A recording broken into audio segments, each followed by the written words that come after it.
Hello and welcome to my channel. Today is the last hits and misses video of the 2024, nope, we're not there, 2023-2024 school year. This is the last one. I did two. I did one for my 8th grader and one for my 4th grader, and this is going to be for my 3rd grader. So if you watch the other ones, some of it's a little repetitive, but stick with me.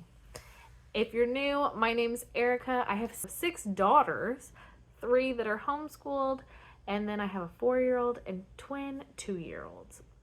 Now, my 3rd graders' hits and misses this year are going to be a little all over the place. And that is because this has been a very hard year for our family.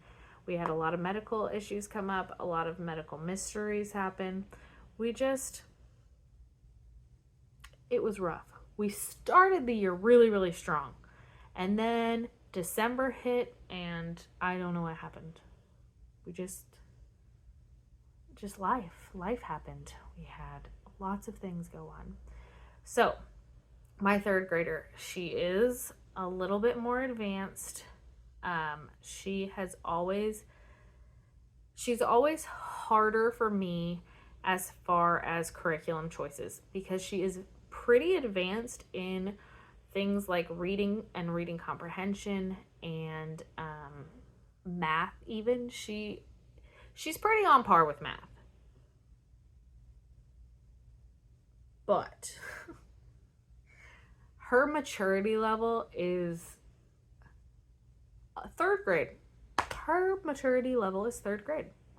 She is young. She just turned 9 and she is just, I have some suspicions that she might have some ADHD. I don't know if you can have some, that she might be ADHD. I have some suspicions that she has ADHD, and she's my spitfire kind of a kid. So let's just get into this. We're gonna start with language arts again. She did the language arts. She did the Good and the Beautiful language arts, but she did the old level 3. Kennedy did the new level 3. She did the old level 3. And I will tell you from doing those, especially simultaneously, that the updates were good. The updates were a good idea. However, the updates were too young for her. To me, the updates made the curriculum kind of go backwards. People like to say that the Good and the Beautiful is advanced, and I would have agreed with that with the old versions. The newer versions are much more on grade level. In my opinion, they are much more at grade level. So for her, it wasn't really a choice to put her into the Good and the Beautiful's new level 3. She could have done it, but it would have been too young for her, and because her attention span is not there, she would have been bored and she wouldn't have listened, and it would have been a headache. However, moving her to level 4, just to be honest here, I don't like the way the Good and the Beautiful level 4 is. I just don't know. I just don't like it. I don't know. I've not done it. So take that with a grain of salt as well. But I just don't like the way that it is laid out, and I don't like certain things of it. So for those reasons, I didn't want to move her up, and I was kind of stuck with her in this old level 3. And I did not like the layout. I did not like the way that this, and it doesn't really matter that I don't like it because it's not a thing anymore. It's an old version, but it was a miss.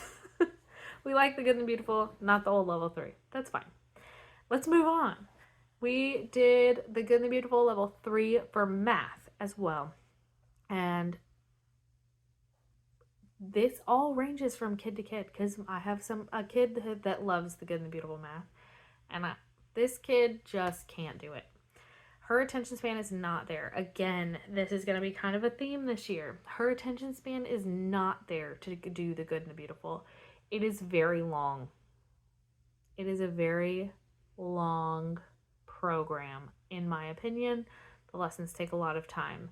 Learning the lesson doesn't take a lot of time, but when you have the learning the lesson and then the lesson, like the problems in the lesson that they go and do, and then the review, it just takes a long time.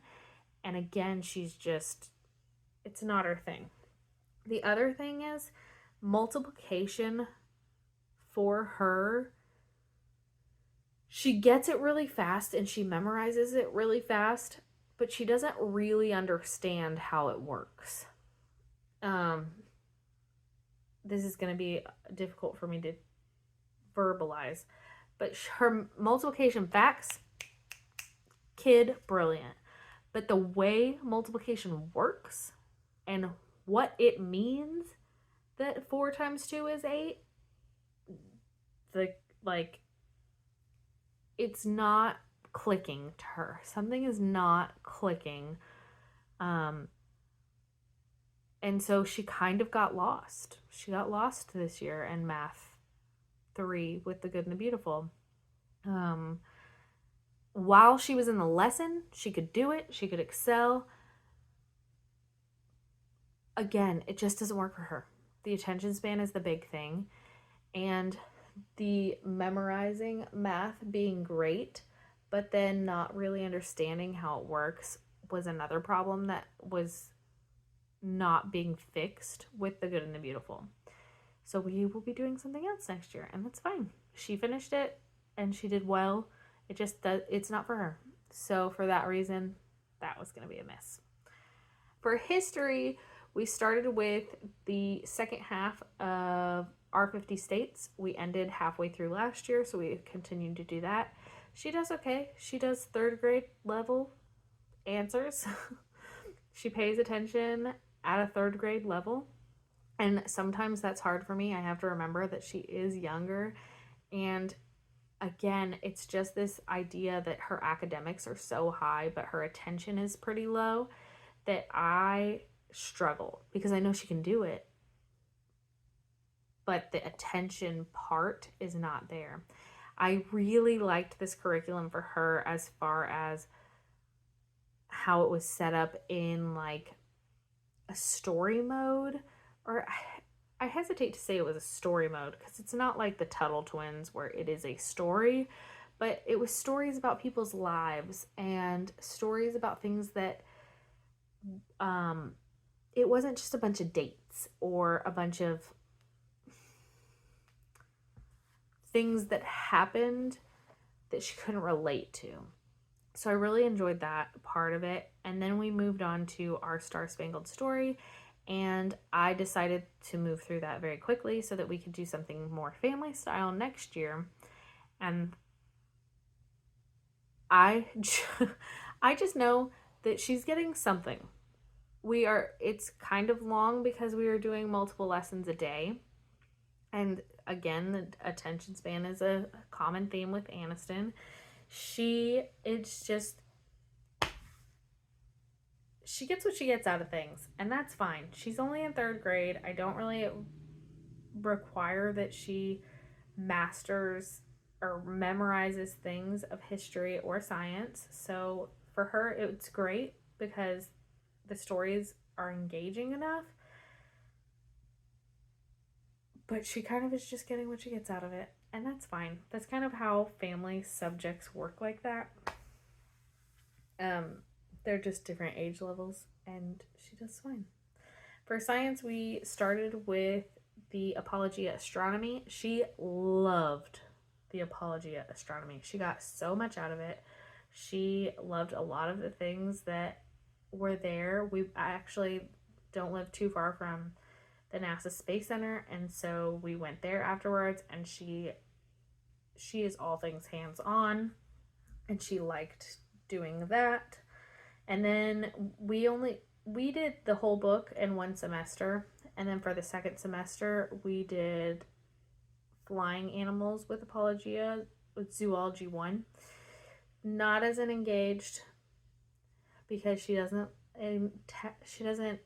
love the subject matter, but she did well with that too. and she got what she got out of that as well. Aniston is just my kid who is a free spirit, and I love that about her. But she also has some attention things that we are working on, and we are planning around that as well. And thanks for sticking around today to see my third graders' hits and misses. This year was okay. It wasn't the best year we've ever had, but it was okay. Academically for Aniston, and I have figured out some things along the way of how we can improve it for next year, and that's all I want. All I want is some progress. It's good progress, not some, good progress, and I think we did that this year. So stick around and see what we choose for her next year, and I will see you guys later. Bye.